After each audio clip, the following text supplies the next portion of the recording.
Hi, everyone. It's Lisa from Been There, Got Out. And tonight's guest is a therapist named Victoria DuBarry from Inbalance Psychotherapy.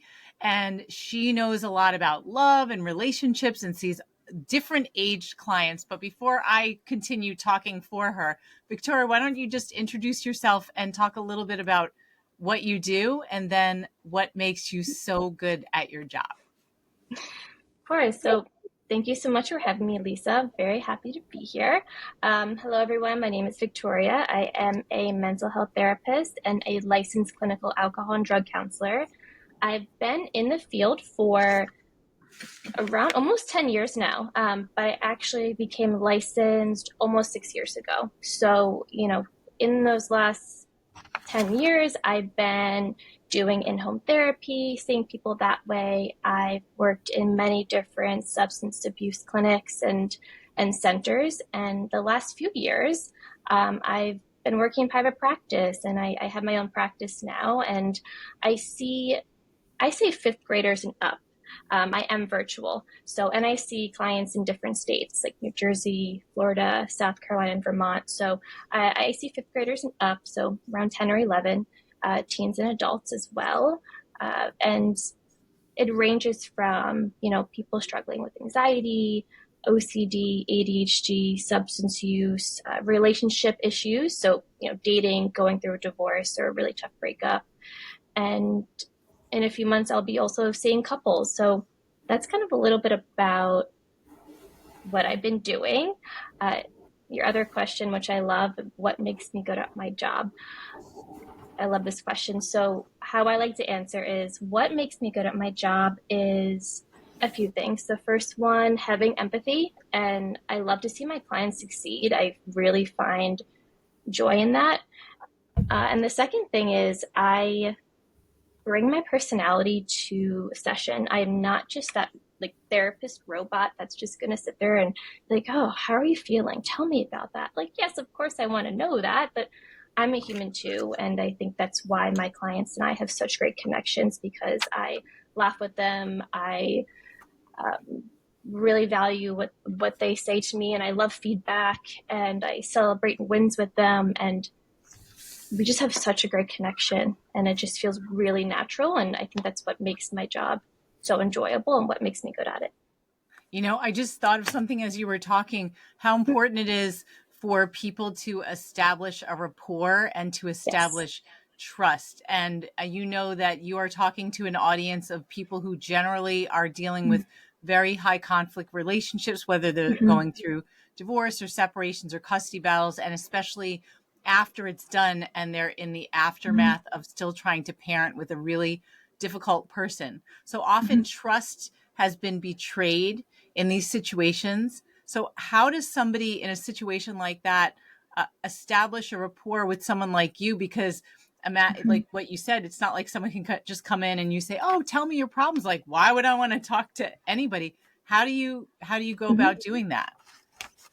Right. So what I always tell potential new clients is give it a few sessions. We don't have to get into anything too deep. We can just feel it out, feel me out. Every therapist is so different in how they approach therapy, their personality. So you have to find someone that you click with, and that might take a few tries with the therapist. That might take a few sessions. But I let the client know, like, I will I will follow them. I will, if they don't want to talk and if they're not too heavy, if they just want to feel me out, of course, that's fine. I mean, it's so important to trust your therapist and have that connection. I mean, this is someone that you're opening up to after, like you said, like going through something that's so raw and vulnerable.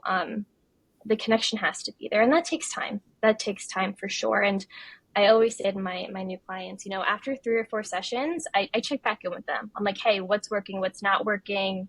How do you feel about therapy? Because the connection has to be there to move forward. Yeah. And also I was thinking about how you said you see fifth grade and up. So those are very Mm-hmm. different from adult Yes. clients. I'm now thinking about the children of the Mm-hmm. people that we work with and getting them to open up because often the one of their parents is saying, you don't need a therapist. Therapy is bad. you're being, your other parent thinks something's wrong with you and that's why you're being forced to go. But a lot of these kids really need therapy to get through the situation. I mean, kids in divorce already have enough to deal with, but especially something like Yes. this. Oh yeah. And for that age group, my goal is to just be that person where they trust and they can talk about anything with. And I let them know, like, this conversation stays between us unless of course there's something that I feel like mom and dad have to know, like if you're in danger. But I let them know off the bat, like, this is your time. I'm someone that you can come to with anything. And that in itself is so comforting to them. A client I saw a few weeks ago, she's in 5th grade. She says to me, this stays between us, right? Not mom and dad. I'm like, yes, as long as you're safe, yes. And just like seeing that look on her face of, okay, like, this is my time. This is my 45 minutes, my hour, is huge. Yeah, that's great. All right, so I know we were thinking about a topic for today, and we were talking about how people in situations like our clients, ours, Mm-hmm. they're always thinking, how did this happen to me? And there's Yes. a lot of shame associated with being involved in Mm-hmm. these terrible relationships in the first place, especially because many of the people that we know are very, very successful in other areas of life. So it's even more shameful to think, how did I end up with this partner who really took advantage? And that's an understatement. So, Mm-hmm. so I want to get into trauma a little bit since that's something you specialize in. And I know that one of the questions one of the topics we talked about is how your trauma will follow you. Can you go a little bit Yes. into what you mean when you said Mm-hmm. that before? Yeah, of course. So I want to start by saying that trauma to me, I'll use a very short kind of definition, is anything that is stressful, happens very quickly, is frightening, it's very distressing, and does not give our brain any time to kind of process what is happening to us. So trauma can be many different things to many people. So trauma comes in two responses. It affects people emotionally, and it affects people physically. So that's kind of what I mean when I say your trauma will follow you, especially emotionally. So if you go through something that's traumatic, let's say you witnessed your parents growing up fight every single day and argue, and they're screaming in your house, it's just chaotic.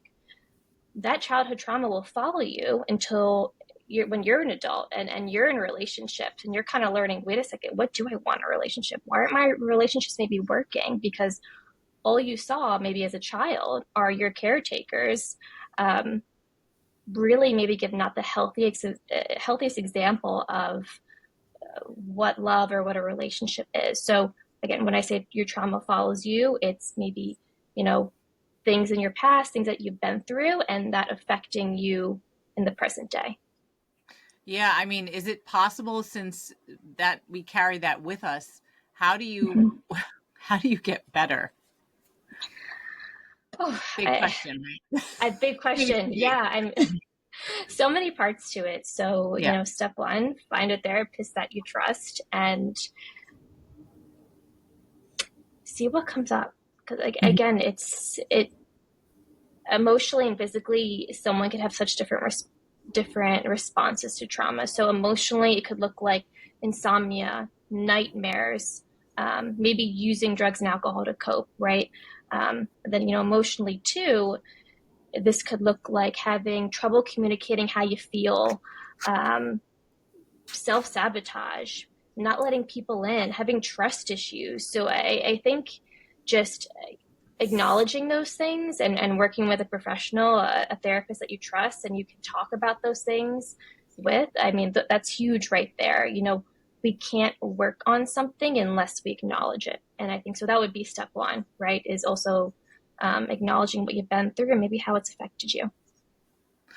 Yeah, I'm just thinking too, I was talking to a friend yesterday and she's a recovery therapist, and she Mm-hmm. said that one of the things that she sees a lot involves dopamine, the pleasure hormone. Yeah. And with addictions, and not just the ones that we think of most of the Mm-hmm. time, but with all kinds of addictions, it's like a search Mm-hmm. for dopamine. It's almost like I need the pleasure hormone and to Mhm. not pay attention to whatever I'm dealing with now. How does that, do you see a connection between that and trauma? Oh, yeah. Oh, totally. Trauma and addiction go hand in hand, for sure. Addiction, and regardless if it's substance use or gambling or whatever it may be, um, yes, it's genetic, but it also is can be caused by trauma. It's a way to cope. It might not be the healthiest way, but it's still a way to cope with what we've been through. It's a way to numb a feeling, or get rid of in our brain, get rid of something that we've been through that we don't want to think about or deal with at the time. Yeah. Yeah. So that's I imagine tricky because you said part of your background is in addiction. Yes, yeah, and working in addiction clinics for years and just seeing the trauma and the mental health, and then on top of the substances, everything really is connected in some way. It really is, a way to cope with trauma. So you're using substances to cope with what you've been through because you don't want to deal with it because it's painful and it's scary and it's hard. And then with that comes, maybe a depression or anxiety. So everything is connected in some way, and that's the tough part about it. Yeah. Now, what you said too about an example of, let's say someone grew up in a home where there's lots of Mm-hmm. fighting. We know that Mm-hmm. people often stay in toxic relationships when they have children because they think that it's better Mm-hmm. to have an intact family. And what they don't realize is they are normalizing that kind of behavior for Yeah. children. So when Mm-hmm. somebody comes out of an environment like that and becomes an adult, what what hope do they have for finding healthy love and relationships? How do you define love and relationships? Such a good question. So, two parts. That I think the first part would be for the person who might experienced or saw not great things growing up from their caretakers. What they may notice as they get older and they're in their relationships are going to notice that maybe relationships continue not to work out for the same reason. They're going to see patterns. Hopefully they see patterns. If not, again, therapy is a great place to find those patterns. And that's where, we usually get into, I say to my clients, like you just asked me, like, what is love? What is relationships? And that's actually a small question, but actually a really, really big, hefty question to people. Um, for me, when I think of love and relationships, I think of, yes, it's empathy and respect and being able to be who you are, and just a feeling of comfort.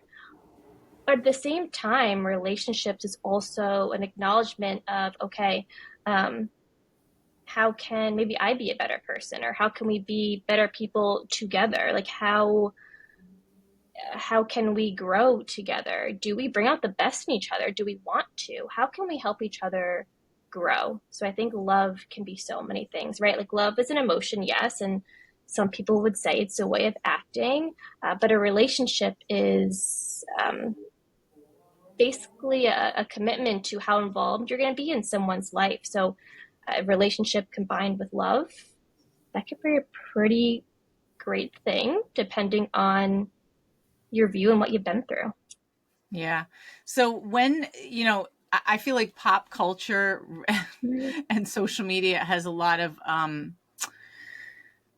poor examples of Yeah. relationships, and Mm-hmm. people watch movies and see shows and Mm-hmm. think that this is how it's supposed to be. It's perfection or Mm-hmm. really toxic behavior that's couched in something that looks like being pursued or Mm-hmm. desire and romance. Yeah. How can people I don't know, at what age should people start learning about what healthy relationship is before they really get pummeled with this stuff? Ooh, so when different parts of it. So when do we usually start learning about relationships slash when should we? So we start learning about relationships when we're babies. Like this, like a few months old. We even as small children, like so they're so curious and they're listening to their caretakers and they're watching how they interact, and they're seeing, again, even as a baby and a newborn, like how are my parents reacting? They're listening, they're looking, they're observing, they're like sponges. So right then and there is when we really do start learning about relationships and attachment. But when do we finally maybe take a step back and examine our own relationships? Usually happens from what I see in adulthood, when relationship patterns come to the surface, or a bad breakup happens, or I have clients say to me, Victoria, I feel like I'm dating the same person over and over again. It's just Mhm. not working out. I'm like, oh, okay, we need a session here about childhood. I need to know what went on, and how you view love and how you view emotions and relationships. Yeah. And that also reminds me, I went to this movie screening at this place called, well, it was sponsored by this company called Sanctuary for Families that does a lot of help for domestic violence survivors in New York City. And the movie was directed by someone who had been a client there, but it was about four different women. And it wasn't about their experiences so much as domestic violence survivors, but who they are as people. And one woman was talking about how when she grew up, she said she had a very happy childhood, and her parents had an intact marriage, and they never fought. And so she said the one time she remembers that they had a fight, they went outside, had a conversation, and came back. So you would think that someone like her would be in like a perfect relationship because of, this wonderful model. But she said that what Yeah. she actually didn't learn were conflict resolution skills, because Yes. her parents didn't fight in front of her. In her head, she thought that a healthy relationship meant that you got along all the time. And in order to get along all the time, one person has to be really agreeable, right? Because Yep. then there's no conflict, there's no struggle. So what do you think about something like that, when we think, well, if I'm showing my kids a healthy relationship, then how am I doing them a disservice? Like, how can I win? Yes. So I remind my clients and our parents, a healthy relationship is also going to be, you know, what does it look like when you're angry at each Mhm. other? How do you what do arguments look like? What about disagreements? I'm totally okay with people, parents and spouses having disagreements. I mean, it's going to happen. A relationship is never going to be, this sunshine and roses and be 50-50. It's just not realistic, and that's totally okay and normal. But and I hear that all the time too, like, well, my parents never fought. I'm like, well, that might be more concerning, because we want to show, our children and kids, like, it's okay to have disagreements. It's okay to even argue. But how do you do that? Are you listening to each other? Are you letting each other talk? Um, what, hopefully you're not calling each other names. Or the biggest thing too is, how do you apologize to each other? Can you Yeah. go back and be like, hey, I'm sorry, this is how I felt. I should have done better. I can't do better. Having your child see that is huge. That's some of the questions I do ask, my clients in when we have a session on family history. I'm like, how did you know that your parents were in love or angry? How did they apologize to each other? Again, what did anger look like? And those are hard questions for a lot of adult children to answer. Yeah, and what you just said about apologizing, I just was doing a summit on safe parenting, and we were talking Mhm. about the importance of modeling healthy relationship behavior for your children, and also how when you apologize to your kids or in front of your kids, they learn that they too can apologize. And they can Yes. take accountability for something. And it's not like this horrible thing to say, I'm sorry. So it makes them Yeah. healthier people and healthier relationship partners also in the future. Yeah, we, as adults, we have the power to model to children how how to behave, how to act, how to apologize, how to love, how to show affection. I mean, we have so much more power than we even realize. And kids are sponges. Babies are sponges, right? They're looking, they're observing. Um, so it's important to show those raw moments. So anger is okay, frustration is okay. It's arguments are okay, disagreements. It's how we speak to one another, and then what we do moving forward is the important piece of it. Yeah, I remember. So, Chris and I are a couple in real life, and we've been together for a little less than 9 years. But one thing that really struck me when we were early in the relationship was we were arguing about something, and he Mhm. said, "Hold on a second, I want to get a pad." And I was like, "What?" And he said, "I want to write down the points that you're making because I don't want to Mhm. interrupt you, but I want to make sure that I have the chance to address them afterward." And it blew my mind. And just the Mhm. fact that he did that calmed me down because I felt like Yeah. I was being heard and listened Yes. to, and it was very calm. And later when Yes. I said, "That was amazing that you did that, like no one ever did that for me." And he said, "Oh, that's something we learned in business." And I was like, "But that's so applicable to Yeah. relationships." Oh my gosh, feeling heard is the best feeling. It feels so good to know that someone is taking the time. They want to hear you. They're trying to hear. They're trying to understand you. As humans, we love that. We love to feel heard and understood. And if not, um, so many emotions can pop up when we Right. don't feel heard, understood. Yeah. Heard, understood, and validated. Oh, yes, the recipe for such a great feeling and for such a great relationship. Yeah, yeah, for sure. Okay, so now let's switch gears and start getting into stress and anxiety. This is the opposite of that. Yes. So we Yes. often talk about stress and anxiety, and it's Mm-hmm. like everybody has anxiety these days. Mm-hmm. A lot of our clients take anxiety medication, and they're Mm-hmm. also really worried about that. But what is the difference between stress and anxiety? So stress is going to come and go, right? Stress is a very natural response to situations and it's temporary. So whether it's maybe you have a test coming up or a deadline at work, you're feeling some sort of way about it, but you know it's going to pass. You Hmm. know that it's just temporary. It's going to go away after. Anxiety, on the other hand, is usually pretty persistent, and it's going to affect daily life. So it's going to get in the way of maybe you socializing, you doing work, if you're at school. It might even get in the way of relationships. Anxiety is going to be pretty present. Similar physical feelings, right? Like stress, maybe you are nauseous or you're sweating. So physically, they can be very similar. But the biggest take would be anxiety is very persistent and will get in the way of daily things, but stress is very temporary. Do you notice more anxiety since COVID?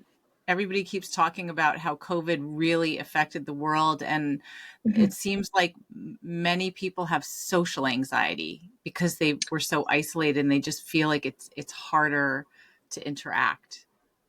Yes, definitely a lot more anxiety, a lot more social anxiety. I think it's a mixture of, I mean, it is a traumatic event. The pandemic really, we had to adapt pretty quickly to being home, working from home. A lot of people were entering new relationships, just FaceTiming someone maybe that they met online, right? So things had to change so quick. And then life changed again, right? Then we were allowed to do things. So everything had to change so quick that our brain was like, whoa. And Mm. the social anxiety and the anxiety just completely skyrocketed. I think, too, a lot of people took the time during the pandemic to start therapy and get to know themselves a little bit more. And I don't think a lot of people realize that they had anxiety. It was there the whole time, even when they were children, but they did not realize it until they had a second to be like, okay, like let me take some time for me and see what's going on. That's really interesting. So in a way, it was a blessing because people had nothing else to do for a while and they could really focus on what's wrong with me. Let me start taking care of it. For some people, yeah, they were like, oh my gosh, this is overwhelming. Like, what is this feeling? And I'm like, that's going to be anxiety. And they're like, oh my God, like I've had this stomach ache, since I was young. I'm like, you've always had anxiety then. And they're like, wow, it's very interesting. Yeah. So what are some coping skills? Like what can people do? Does it have to be, do they have to take medication? No, definitely not. With medication, I call it like kind of a vitamin for your brain, and not everyone needs to be on medication. I believe in medication. I think it is so beyond helpful. I've seen it do wonderful things. So it's really up to the person. But I will give you some like three or four of my favorite coping skills, if you don't mind, that anyone can do for any age. So my first one is a grounding technique, super easy to do. It's called the 5-4-3-2-1 technique. So again, it's a grounding exercise. So this is good for, again, any age. So I tell my clients, okay, if you're feeling a little anxious, if you feel a panic attack coming on, try and pause. And you're going to name 5 things you see, 4 things that you can touch, 3 things that you can hear, 2 things that you could smell, and 1 thing that you can taste. So the point of this is to kind of slow your brain down, slow the anxiety down, have you pause and focus on other things around you that when you're anxious, you probably wouldn't. Mm-hmm. So it kind of grounds you and brings you back. The second one is, I mean, kind of a coping skill, kind of not, but I tell everyone, if you can acknowledge you're an anxious person, know what your anxiety is to you, because it's going to be very beneficial for you. What makes you anxious? What are your triggers? Anxiety affects everyone so differently. So find out how it affects you mentally, how it affects you physically, what your triggers are, and that will give you a base on not just what coping skills to use, but kind of how to handle life a little bit easier and better. So that's another one that's kind of a coping skill. Um, Another one of my favorite coping skills, I call it a brain dump. This works anytime, but I really suggest it for people who have nighttime anxiety. So before they go to bed, their mind is racing. Do a good brain dump. So get a piece of paper and just write whatever comes to your mind. It doesn't have to make sense. It doesn't have to be full sentences. Just go for it. Just write things down and then keep it to the next day. A lot of times the next day people go back to their list, their brain dump, and they're like, this is actually just all anxious thoughts.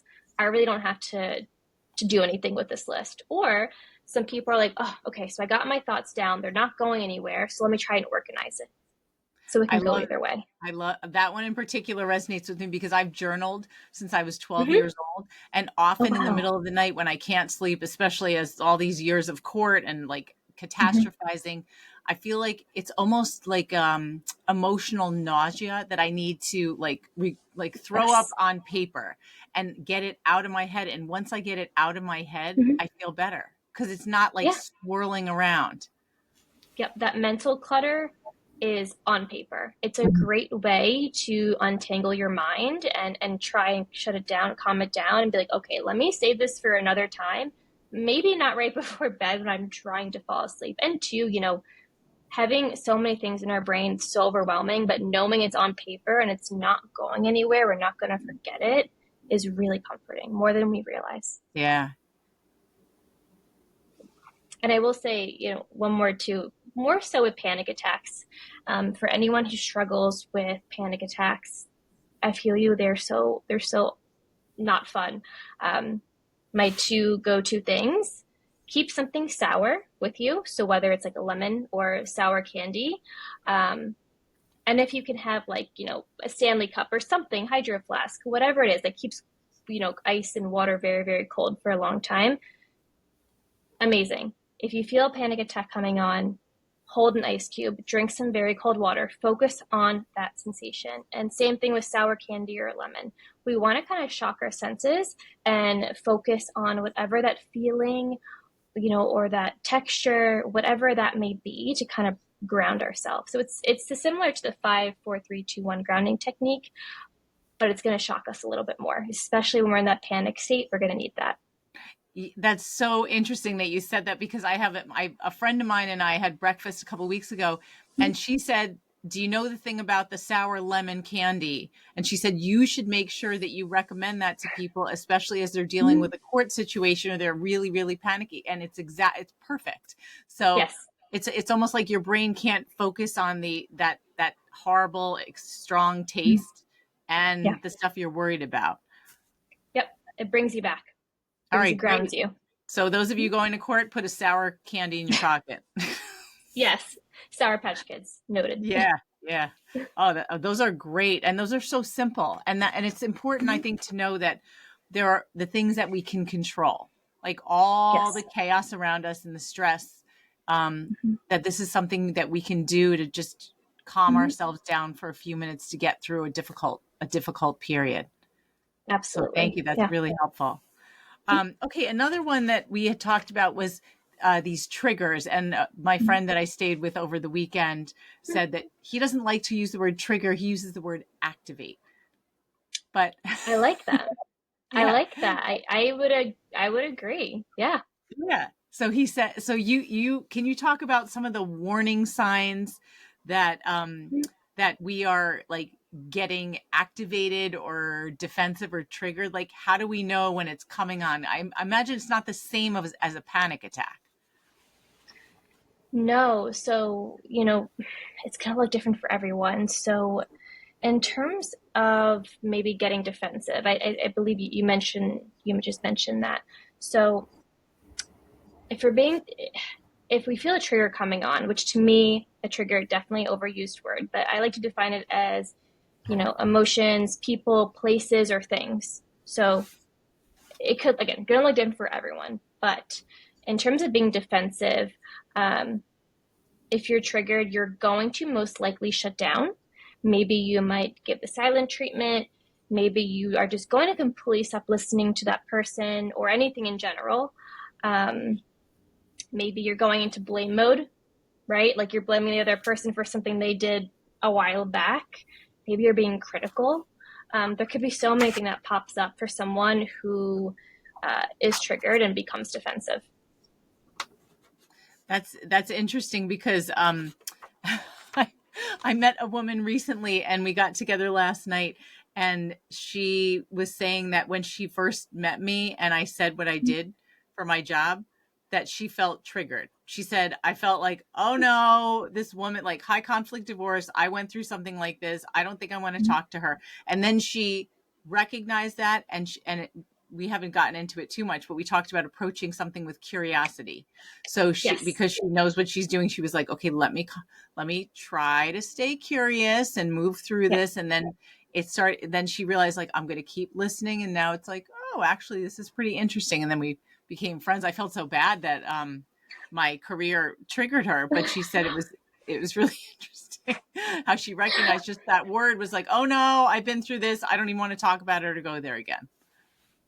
Yeah, I mean, I give her credit for realizing that and acknowledging it. I think that in itself is so amazing that she was just aware of that. And again, out of your control, right? Like when someone becomes triggered, it could be for so many reasons, especially if they're feeling attacked, if they're feeling guilty, if they're feeling ashamed, like, or if they went through something, right? That was the traumatic event that could trigger some sort of action or emotion in them that could come to the surface. Yeah, I mean, I do a lot of posts on social media, and Mm-hmm. often someone will say, "Ooh, this post is triggering me because it's so familiar. It's so familiar, and Yes. I remember this really well." Yeah, it's gonna, But like you said, hopefully, it activate validates them. something in us. Yeah, I think so. I Yep, hope so. yep. Okay, and now there's something that you had mentioned that I'd never heard of before called the anger Mm-hmm. iceberg. What is the anger iceberg? Yeah, so the anger iceberg, I use this again for any age group. It is amazing. So, when you think of an iceberg, you think of a giant piece of ice. Half of it is outside of the water, the other half is under the water. So, when you think of anger, anger would be the outside, the top of the tip of the iceberg. It's anger is an emotion that is usually very easy to feel, very easy to see. It's something that we as humans can usually easily identify. But the thing is, there's so much more to anger. Anger is actually hiding a bunch of other emotions. So, kind of like an iceberg. You see the outside of the iceberg above the water, aka the anger. Underneath the iceberg, there's still more ice there. Maybe we're just not seeing it. So, anger iceberg. You see the anger, but what's really going underneath of it? Um, if you need to envision it, if you Google anger iceberg, there's so many different types of wonderful images that I use with my clients. They're also great that I like to use in sessions. So again, anger is something that we can easily identify, but there's so many more emotions underneath the surface. So what I usually get is, Victoria, I don't understand. I'm obviously angry, but like I'm also kind of embarrassed and I'm crying. I don't know what's going on. Mm. I'm like, okay, so anger iceberg, let's go over it. So, anger, yes, you're feeling angry, but it sounds like you're also maybe feeling embarrassed or wronged or disrespected, anxious. There's so many other emotions underneath anger. So, it's really important that we can identify those emotions. That way, we can learn to take a pause and then tell the other person what we're actually feeling. It's a great way to get more in tune with how we feel on a deeper level. Yeah, and it's interesting because it feels like having the vocabulary Yes. to say what something is so reassuring. Like, Mm-hmm. oh, that's like often Chris has a slide that we use. It's like a little light bulb, and we talk about the light bulb moment. Like, I figured out that this is what it is. There's a name for it, and I'm not the only one who's experiencing it. And it's just like, oh, now I can Yeah, talk it's just about it. comforting, Yeah. right? Because we know those basic emotions, happy, sad, angry, but we got to know the deeper stuff because the deeper stuff that's going to tell us a lot. That's going to make life a lot easier just in terms of how to talk to people, how to talk to ourselves, how to better understand ourselves. So again, the anger iceberg is so great to just having clients say to me, I'm so angry. I'm like, okay, just take a look at this iceberg because there's like probably 50 emotions, maybe even more, um, underneath this iceberg that, again, if you Google anger iceberg, you'll see. And a lot of times clients are like, oh my gosh, I identify with all these things. I had no idea that my anger was masking that. That is so Mhm. freeing for so many people. Yeah. And again, I'm thinking about kids, like, because you see fifth grade and up Mm-hmm. with adolescents being Mm-hmm. able to identify their feelings instead of Mm-hmm. just this murky, like, resentment. Oh yeah, I use it with again any age. The anger iceberg works if you're feeling angry in some way and it's like maybe icky or confusing. It's a great tool to use for any age group. Yeah, that's great. I love that. I had never heard of that until I talked to you. Okay, and now because we talked about how why did this happen to me, and Mm-hmm. people repeating the cycle, Mm-hmm. especially with toxic relationships, is so common in our community, which is so Mm-hmm. sad too, because often they'll get out of one relationship and be like, ah, I met a new person, and then some time passes, like it's the same one again. What Yes. are some of the red flags with dating? Ooh, so I have a lot. So Good. I'll quickly go over them for you. So the first one is going to be love bombing. And this is actually can be very hard to spot. So this is going to look like constant gifts or, them saying, oh no, like don't hang out with your friends. I really need to see you again. Hang out with me.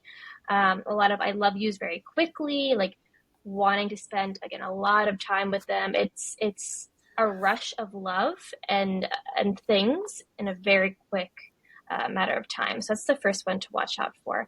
Another one is they don't respect your boundaries, and not just like sexual boundaries, but your time, your space, your friendships, and just there's just maybe a lack of respect there. So that's a good one.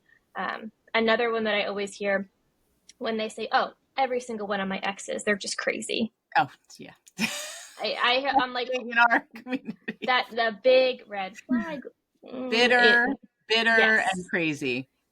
Yes. So it's like, Born. well, yeah, to me, it's like, okay, but like, where is your part in it? Like, what about your reflection of, or there's just to me that says there's no pause. That person might not have a pause or that emotional maturity to admit whatever it may be. Um, Another big one is they're not motivated. And I'm not talking about, career wise, unless that's a value to you. But I mean, in general, let's say for you, you value someone who wants to try new things, who wants to go out and just do like new stuff. Well, they have to be motivated to do that. So is this person setting up dates? Is this person, you know, does this person seem motivating to you? Like, what do you value in a relationship? And can this person maybe have that for you? So, Another one, so, I mean, so with that one, let me. So I'm yeah, not. I'm a little uncertain about with the motivated because I immediately thought like job wise, especially with yes, adults. But I'm yeah. thinking when you started explaining it a little bit, Mm-hmm. about, is that other person motivated to set up dates? I know some people get in a situation where they'll see someone and then the other person isn't making the effort to call Mm-hmm. them back or initiate plans, and so then they'll work harder. Is that Yeah. what you're talking about? Yes. Okay. So exactly. So effort, motivation, that's another great word. So is this person putting in effort? Are they also motivated to focus on a relationship or make it work? What effort are they putting in? And I guess that goes to like, knowing what you value, what you want in a relationship, and seeing if this person is motivated or, has the effort that you're looking for. Mm-hmm. So I think part of that is you also knowing yourself. 100%. I mean, Yeah. I have to admit, I don't think I really thought about what I wanted, like seriously thought Mm-hmm. about it until I was in my 40s. Yeah. I hear that all the time too. I think it's not something that is talked about enough, especially growing up too. I think no one's ever like, so when you get older, what do you want in a relationship? It's like we Right. kind of don't discuss those things until Right. maybe a breakup, or we go through something that forces us to pause and be like, wait a minute. Yeah. It's more like, what do you want to be when you grow up? Where are you Yeah. going to school? What kind of job are you Yeah. doing? But that Mm-hmm. then, and to ask what someone's looking for in another person, it's really fun to think about that. Yeah. And that's, again, another tough question for a lot of people. Yeah. Yeah. Mm-hmm. But this is good. This is very provocative. Yeah. So again, all good things. And another one too that I always tell people, it's, when you're on a date, how does that person act towards other people, right?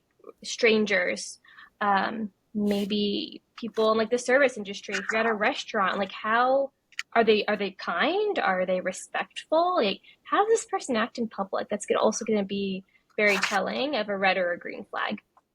With that, I read something recently that I thought was interesting. They said some toxic people are very ingratiating towards wait Mm-hmm. staff and something like that. So they said sometimes it's Mm-hmm. tricky because sometimes it'll be like over Yes. the top kind, and that Yep. can fool you. But the thing to watch for also is the amount of negative things they say about other people Mm. within a short period of time. And I was just like, ooh, I never Mm-hmm. thought about that. So, Mm-hmm. so not necessarily to act directly to somebody else, but when they talk about like my exes are crazy or it's almost like how often are they the victim or complaining about a Mm-hmm. situation or work or whatever? But to pay attention to the Yeah. amount of negative talk Mm-hmm. versus just neutral or Oh positive yeah. talk. Yeah, that's such a good point. It's so huge too. And even taking note of, when you're not with that person, how do you feel? Are you Mm. happy? Are you questioning things? Do you feel confused? Oh, that's a Really great taking one. note of how you feel. Oh my gosh. I feel like every teenager needs to hear that. Yes. And not That just about goes, their romantic partners, but friendships, right? yes, exactly what I was about to say. This is good for anyone, I feel like, in your life is, how do I feel? Like if you're not feeling too great after, it might be a good time to pause and see what's going on. Yeah. I love that you said, I thought you were going to say, how do you feel when you're with this person? But you said, how do you feel when you're not with this person? Mm-hmm. Yeah. Yep. When you have that Huge. time to reflect and pause. Yeah, when you have that time to really just, again, reflect and pause and feel your feelings. See what comes Right. up for you. That's part of a healthy relationship, is to be able to, you know, when you're not with that person, be able to check in with yourself. Right. And also to feel calm because, certain relationships, people are like, I need to find out. I'm suspicious. I wonder what they're doing. Mm-hmm. And Yep. that's not healthy. No, definitely Or, not. or And like I, wait, like a perpetual state of waiting. Like I'm waiting for them to call me. I'm wondering if they're going to do what they said they're going to do. yeah, that's anxiety, relationship anxiety at its finest, right? That, oh my gosh, like, what are they going to do? What's their next move? Are they going to call me? Are they going to text me? Did I do something wrong? Are they out there doing something else? I mean, oh my gosh, like the overwhelm and the thoughts can be so consuming for people. Yeah. Oh my God. This is so helpful, Victoria. Good. I'm so happy. Yeah. Good conversation. Well, thank you so much for coming on. Can you tell people how they can find you? Absolutely. So I am on Instagram. My Instagram is In Balance Psychotherapy. And if you Google my name, Victoria DuBarry, you will see my website. And I would love to keep in touch and hear all the things. Yeah. Well, thanks so much. We covered a lot in here besides why did this happen to me? Yes, thank you so much, Lisa. I really appreciate you. All No, my pleasure. All right. So we'll talk soon. right, And thank you. okay. Bye.